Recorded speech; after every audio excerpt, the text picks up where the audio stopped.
ఈరోజు వాట్సాప్ సమూహంలో అబ్రహాం లింకన్కి సంబంధించిన ఒక అంశం నా దృష్టిలో పడింది. అది మీతో పంచుకోవాలనే ఆరాటంలో ఇది మీకు అందిస్తున్నాను. అబ్రహాం లింకన్ అమెరికా సంయుక్త రాష్ట్రాలకు 16వ అధ్యక్షుడు. 1861, 1865 వరకు అమెరికా అధ్యక్షుడిగా పనిచేశారు. ఆయన అధ్యక్షుడిగా ఉన్నప్పుడు తన జీవితంలో జరిగిన ఒక సంఘటనకు సంబంధించి తెలిపేదే ఈ అంశం. ఎన్నో కష్టాల తర్వాత అమెరికా అధ్యక్షుడైన అబ్రహాం లింకన్ తొలిసారి సభలో ప్రసంగానికి సిద్ధమవుతూ ఉన్నప్పుడు ఓర్వలేని ఒక ఐశ్వర్యవంతుడు అతన్ని ఎలాగైనా అవమానించాలని అనుకొని తన కాలికున్న బూటును విప్పి లింకన్కు చూపిస్తూ, ఇది మీ తండ్రి కుట్టిన బూటు, చెప్పులు కుట్టేవాడి కొడుకు అయిన నీవు ఈరోజు మా అలాంటి పెద్దవాళ్ళను ఉద్దేశించి ప్రసంగిస్తున్నావా అంటూ తన ఆక్రోశాన్ని, అసూయను వెళ్ళగక్కాడు. వాస్తవానికి లింకన్ తానున్న ఉన్నతమైన స్థితిలో అలాంటి మాటలు అన్న వ్యక్తిని వెంటనే పోలీసులను పిలిపించి అరెస్ట్ చేయించవచ్చు. కానీ లింకన్ అలా చేయలేదు.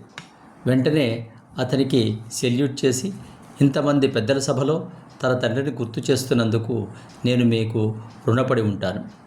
ఈ సభలో మీ బూట్లే కాదు, ఎంతోమంది బూట్లను నా తండ్రి కుట్టి ఉండవచ్చు. నా తండ్రి వృత్తినే దైవంగా భావించాడు. అలాంటి తండ్రి కొడుకుగా పుట్టినందుకు గర్వపడుతున్నానని చెప్పాడు. ఒకవేళ నా తండ్రి కుట్టిన బూట్లలో ఏమైనా తేడా ఉంటే చెప్పండి. నా తండ్రి నాకు బూట్లు కుట్టడం నేర్పాడు. వాటిని మీ ఇంటికి వచ్చి నేను సరిచేస్తాను. ఎందుకంటే నా తండ్రికి అప్రతిష్ట రావడం నాకు ఇష్టం లేదని చెప్పి ఆనంద భాష్పాలతో తన ప్రసంగాన్ని ఆరంభించాడు. అంతే, అవమానపరుద్దామని అనుకున్న ఐశ్వర్యవంతుడు సిగ్గుతో తలదించుకున్నాడు. ఎలాంటి పరిస్థితుల్లో అయినా సహనం మనకు సరైన మార్గం చూపిస్తుందని ఈ సంఘటన మనకు తెలియచేస్తుంది. అందుకే ప్రతి చిన్న విషయానికి కోపాలు పడడం, అసహనంతో చేయరాని తప్పులు చేయడం, ఆ నిమిషంలో చేసినటువంటి ఆ తప్పుకు జీవితాంతం శిక్ష అనుభవించడం, ఇవి మన నిత్య జీవితంలో ఎంతోమందిని చూస్తూ ఉంటాం.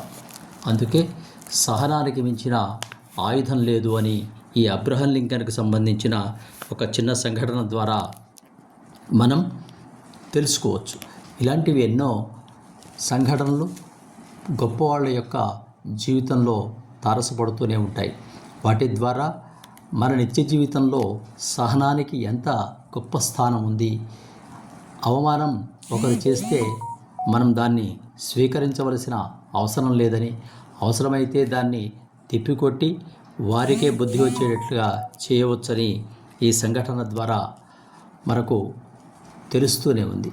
అందుకే సహనం మనకు ఆయుధంగా, ఒక కవచంగా ధరిద్దాం. ఆ సహనంతో మనం లోకాన్ని జయిద్దాం.